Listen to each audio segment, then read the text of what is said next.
ത്രിയേകദൈവത്തിൻ്റെ അതിപരിശുദ്ധ നാമം വാഴ്ത്തപ്പെടുമാറാകട്ടെ.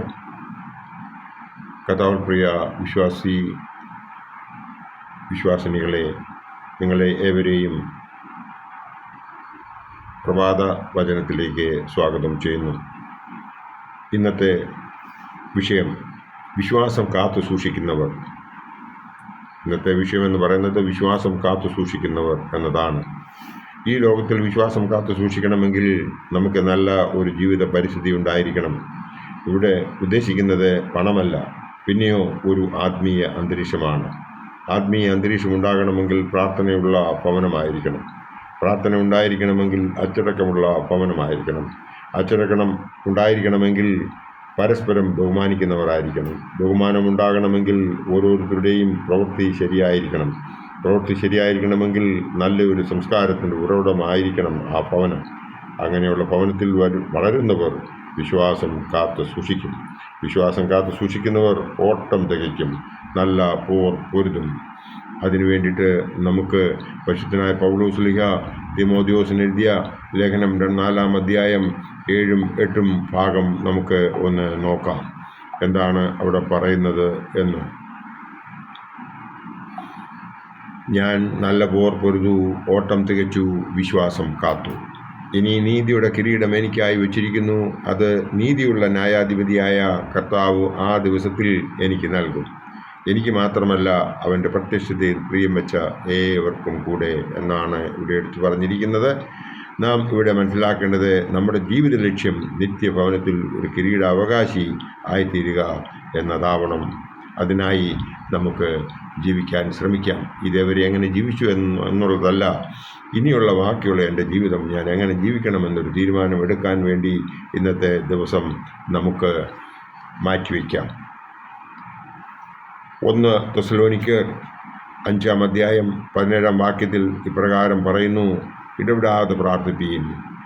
ഇടപെടാതെ പ്രാർത്ഥിക്കുന്നതിന് വേണ്ടിയിട്ട് നാം എന്താണ് ചെയ്യേണ്ടത്? തിരുവചനം നമ്മെ എന്താണ് പഠിപ്പിക്കുന്നത് എന്ന് മനസ്സിലാക്കുന്നതിന് വേണ്ടിയിട്ട് നമ്മൾ മനസ്സിലാക്കേണ്ടതായ വേറെ ഒരു കാര്യമുണ്ട്. 1 തെസ്സലോനിക്കർ 5-ാം അധ്യായം 16-ാം വാക്യം അതിനു വേണ്ടിയിട്ട് നമുക്ക് വായിക്കേണ്ടതുണ്ട്. എപ്പോഴും സന്തോഷിപ്പീൻ. എപ്പോഴും സന്തോഷിക്കുന്ന ഒരു വ്യക്തിക്ക് മാത്രമേ ഇടപെടാതെ പ്രാർത്ഥിക്കുവാൻ സാധിക്കുകയുള്ളൂ. ദൈവം നമുക്ക് തന്നിട്ടുള്ളതായ കൃപാവരങ്ങൾക്ക് വേണ്ടിയിട്ട് എപ്പോഴും നന്ദി പറയുന്നയാൾ, സ്തോത്രം ചെയ്യുന്നയാൾ, സ്തുതിക്കുന്നയാളിന് മാത്രമേ സന്തോഷത്തോടുകൂടി ഇരിക്കുവാൻ സാധിക്കുകയുള്ളൂ. ഈ ലോകത്തിൽ വെച്ച് നാം 2 കിരീടങ്ങൾ കരസ്ഥമാക്കുന്നു എന്ന് നമുക്ക് ഏവർക്കും അറിയാം. ഒന്നാമത്തേത് മാമോദീസയിലൂടെ, രണ്ടാമത്തേത് വിവാഹത്തിലൂടെ. നിത്യതയിൽ നമുക്ക് 3-ാമത്തെ കിരീടം ലഭിക്കണമെങ്കിൽ നാം അതിൻ പ്രകാരം ജീവിക്കണം. അതിനുവേണ്ടി നാം നമ്മുടെ ശരീരത്തെ മനസ്സുകൊണ്ട് നിയന്ത്രിക്കണം. സൽപ്രവൃത്തികൾ ചെയ്യണം. എങ്ങനെയാണ് സൽപ്രവൃത്തികൾ ചെയ്യേണ്ടതെന്ന് വചനം പറയുന്നതെന്ന് നമുക്ക് ഒന്ന് നോക്കാം. മത്തായി ശ്ലീഹ എഴുതിയ സുവിശേഷം 25-ാം അധ്യായം 35 മുതൽ 40 വരെയുള്ള ഭാഗത്ത് ഇപ്രകാരം പറയുന്നു: എനിക്ക് വിശന്നു, നിങ്ങൾ ഭക്ഷിപ്പാൻ തന്നു. ദാഹിച്ചു, നിങ്ങൾ കുടിപ്പാൻ തന്നു. ഞാൻ അതിഥിയായിരുന്നു, നിങ്ങൾ എന്നെ ചേർത്തുകൊണ്ടു. നഗ്നനായിരുന്നു, നിങ്ങൾ എന്നെ ഉടുപ്പിച്ചു. രോഗിയായിരുന്നു, നിങ്ങൾ എന്നെ കാണുവാൻ വന്നു. തടവിൽ ആയിരുന്നു, നിങ്ങൾ എൻ്റെ അടുക്കൽ വന്നു. അതിന് നീതിമാന്മാർ അവനോട്, കർത്താവേ, ഞങ്ങളെപ്പോൾ നിന്നെ വിശന്ന് കണ്ടിട്ട് ഭക്ഷിപ്പാൻ തരികയോ ദാഹിച്ച് കണ്ടിട്ട് കുടിപ്പാൻ തരികയോ ചെയ്തു എന്ന് ചോദിക്കുന്നുണ്ട്. ഞങ്ങൾ എപ്പോൾ നിന്നെ അതിഥിയായി കണ്ടിട്ട് ചേർത്തുകൊള്ളുകയോ നഗ്നനായി കണ്ടിട്ട് ഉടുപ്പിക്കുകയോ ചെയ്തു എന്ന് ചോദിക്കുന്നു. നിന്നെ രോഗിയായിട്ടോ തടവിലോ എപ്പോൾ കണ്ടു?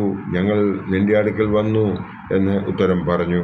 രാജാവ് അവനോട്, എൻ്റെ ഈ ഏറ്റവും ചെറിയ സഹോദരന്മാരിൽ ഒരുത്തന് നിങ്ങൾ ചെയ്തിടത്തോളം എല്ലാം എനിക്ക് ചെയ്തു എന്ന് ഞാൻ സത്യമായിട്ട് നിങ്ങളോട് പറയുന്നു എന്ന് അരുളി ചെയ്യും എന്ന് പറഞ്ഞ ആ ഉപമ നമുക്ക് ഇവിടെ മനസ്സിലാക്കേണ്ടതുണ്ട്.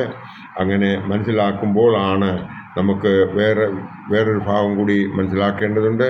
മത്തായി ശ്ലീഹ എഴുതിയ സുവിശേഷം 5-ാം അധ്യായം 3 മുതൽ 10 വരെയുള്ള ഭാഗത്ത് തൻ്റെ ഗിരിപ്രഭാഷണത്തിൽ കർത്താവായ യേശു ക്രിസ്തു നമ്മെ ഉദ്ബോധിപ്പിച്ചത് നമ്മൾ മറക്കാതെ സൂക്ഷിക്കുകയാണ് ചെയ്യേണ്ടത്. അതായത് 3-ാം വാക്യത്തിൽ പ്രകാരം പറയുന്നു: ആത്മാവിൽ ദരിദ്രരായവർ ഭാഗ്യവാന്മാർ, സ്വർഗരാജ്യം അവർക്കുള്ളത്. ദുഃഖിച്ചിരിക്കുന്നവർ ഭാഗ്യവാന്മാർ, അവർക്ക് ആശ്വാസം ലഭിക്കും. സൗമ്യതയുള്ളവർ ഭാഗ്യവാന്മാർ, അവർ ഭൂമിയെ അവകാശമാക്കും. നീതിക്ക് വിശന്ന് ദാഹിക്കുന്നവർ ഭാഗ്യവാന്മാർ, അവർക്ക് തൃപ്തി വരും. കരുണയുള്ളവർ ഭാഗ്യവാന്മാർ, അവർക്ക് കരുണ ലഭിക്കും. ഹൃദയശുദ്ധിയുള്ളവർ ഭാഗ്യവാന്മാർ, അവർ ദൈവത്തെ കാണും. ഇതൊന്നുകൂടെ എടുത്തു പറയേണ്ടതുണ്ട്. ഹൃദയശുദ്ധിയുള്ളവർ ഭാഗ്യവാന്മാർ, അവർ ദൈവത്തെ കാണും. സമാധാനമുണ്ടാക്കുന്നവർ ഭാഗ്യവാന്മാർ, അവർ ദൈവത്തിൻ്റെ പുത്രന്മാർ എന്ന് വിളിക്കപ്പെടും. നീതി നിമിത്തം ഉപദ്രവിക്കുന്നവർ ഭാഗ്യവാന്മാർ, സ്വർഗരാജ്യം അവർക്കുള്ളത്. കർത്താവിൽ പ്രിയ വിശ്വാസികളുടെ സമൂഹമേ, നാം ഇത് ഒന്ന് വളരെ മനസ്സിരുത്തി വായിച്ച് മനസ്സിലാക്കുകയും മനസ്സിൽ പതിപ്പിക്കുകയും ചെയ്തു കഴിഞ്ഞാൽ നമ്മുടെ ജീവിതം എത്രയോ ധന്യമായിരിക്കും. അതിനായി നമുക്ക് യോശുവ പറഞ്ഞത് എന്താണെന്ന് നോക്കാം. യോശുവ 24:15 രണ്ടാം ഭാഗം, ഞാനും എൻ്റെ കുടുംബവുമോ ഞങ്ങളെ യഹോവയെ സേവിക്കും. അതുപോലെ തന്നെ പൗലോസ് ശ്ലീഹ കാരാഗൃഹ പ്രമാണിയോട് പറയുന്നത് നമുക്കൊന്ന് നോക്കാം. അപ്പോസ്തല പ്രവൃത്തികൾ 16-ാം അധ്യായം 31-ാം വാക്യം, കർത്താവായ യേശു ക്രിസ്തുവിൽ വിശ്വസിക്കുക, എങ്കിൽ നീയും നിൻ്റെ കുടുംബവും രക്ഷ പ്രാപിക്കും എന്ന് പറയുന്നുണ്ട്. അങ്ങനെ വിശ്വസിക്കുന്നവർ മൂന്നാമത്തെ കിരീടം പ്രാപിക്കും. അവർക്ക് രണ്ടാമത്തെ മരണം ഉണ്ടാകുകയില്ല. രണ്ടാമത്തെ മരണം എന്താണെന്ന് നിങ്ങൾക്കെല്ലാവർക്കും അറിയാവുന്നതുകൊണ്ട് ഞാനിവിടെ വിവരിക്കുവാൻ പോകുന്നില്ല. ആയതിനായി നമുക്ക് നല്ല മനസ്സ് തരണമേ എന്ന് ദൈവത്തോട് നമുക്ക് പ്രാർത്ഥിക്കാം.